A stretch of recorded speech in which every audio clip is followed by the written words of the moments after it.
kii moom ani ay mbokkam kosam bu xat bi mu mel ni ku jëm ci réception dëmm moom ani ay mbokkam moom fuñ nekk balaa muy trop tard ani mbokki Bougane xool ko na muy xulleeku nag ni ku ne ci farata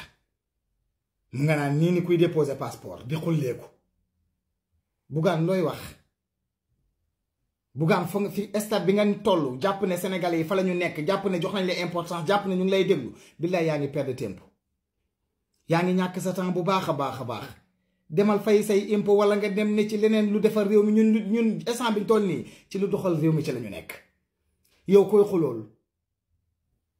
yow maanaam ngay sonkolu yow fa la gaa yi bàyyi moo sori Ousmane gune gu góor gi yow fan la bàyyi sori na Sénégalais yi dépassé nañ fi nga nekk ñun lu doxal réew mi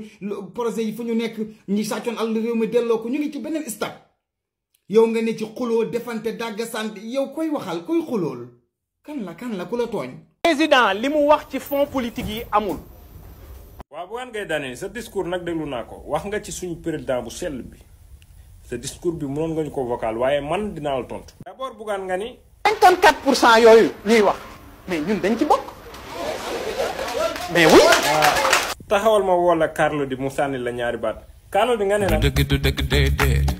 manuma ko gëm. Bougane yow xanaa naa foog ñun dañuy sëlmu di jëmale kaw. yow Bougane tu es incapable bokk ci élection yi. incapable matal ay parrainage say siège buñ ko dajale woon mënoo leen am 50 voix 54% yi foo ci féete. de deux muy waxaat ci lii. nee nañu wàññi nañu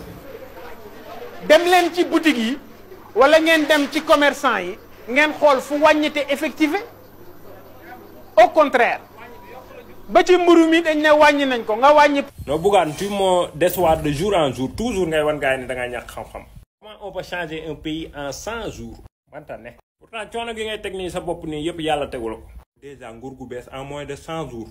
pétrole bi commencé xeeñ kenn ku ne war cee naan sa kaas. mool yi accord de pêche yi ñu amoon ak ñeneen ñi ñu dagg ko nga gis mool yi commencé jàpp ay ngande jën ñuy lekk ay ceebu jën yu ànd ak ay ngande jën nga ne loolu gisoo ko. bak si jot monsieur le ministre garé Dakar dem dëkk yi nit ñi di fay ay 2000 3000 5000 di dem seen dëkk yi nga ne loolu gisoo ko. mais yéen au finish Bougane Gueye Dany lu mu bëgg. deuxième tour manta ne. xam naa ni Diomaye moom du la mën a neex moom parce que bu dee deuxième tour ngay xaar ba léegi pour joxe sa position booy woy na ngaa sonn torom nag parce que Diomaye Faye bi ngay bañ a dégg te par la force di nga ko dégg. parce que saa yoo yeewoo di nga dégg. Basiru te bu yeboo nga noppalu ndax àdduna moom du yàgg ba nga dégg son excellence monsieur le chef de quartier Bougane Gueye Dany chef de canton sax duñ la ko fal ñun borom xam-xam moo ñuy jiite tout court. gars yi tere dof yi seen président dof bi génn na Bougane daal génn na yow may boppam importance Bougane wax na ba pare moom xamul woon li mu doon wax ñun jàkkaarloo moom xamuñu lan moo tax Bougane génn balaa maa dee Bougane di sonkolu nee na nag moom digul woon kenn ne day ànd ak kenn waa dem ci Walf ne Ousmane Sonko ki mu tànn comme que ñoom ñoo fi nekk di anti système yow kooku ngay àndal loolu du ne nit ngay àndal Bougane nee na moom fen sàcc moo ko gënal fen waa léegi sàcc moom da nga cee mën a génne fen sàcc li mu dajalee bëri da ngay fen du dajale yooyu yëpp raconté ko kii ko nii manigancé ko nii doog a mën a sàcc lii mooy problème bi léegi nag Bougane yow moom xam naa ni fii ak 2065 dinañ def pétition nag kaay leen ñu dimbali Bougane ndax soo toogee su fekkee ni existé nga ba boobu ci langue politique bi ndax yow dee nga ba pare su fekkee ni existé nga ba boobu dinañ la yërëm ñun jéem laa dimbali xool nuñ la fale man c'est waaye yéen waa kii nit la yow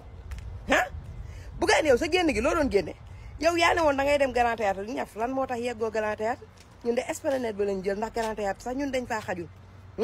nga jël sa juróom-ñaari nit ñuy wane ñi ci kanam rek di yuuxu di tàcc faaw ñu def beaucoup de bruit pour nit ñi yaakaar ni mbooloo mi ngi jàkkaarloog yow di la xool mais man li ma metti ba metti mooy yow ba léegi yaa ngi xaar deuxième tour Bougane yeewul deuxième tour fu mu toll nii amatul deuxième tour élection la ñu jël 2029 la waaw te boobu kii falu tamit ci Pastef lay jógee te Seydina Ousmane Sonko lay doom ngir yàlla ñoo la ko ñaan te après boobu dinañ téye nguur gi ñun benn 50 ans parce que Ousmane faaw mu def 10 ans waaw Bassirou Diomaye Faye jëlaat beneen après ñi des ci Pastef ñuy jël noonu doxal fa yi ñàkkatu jom bu mag bi nga doon mu ne daa génn nii rangele ay baqataam yow ñëw di wax lu amul bopp amul genn waaye kii nit la yow lii moo tax nga jiite dof yi waay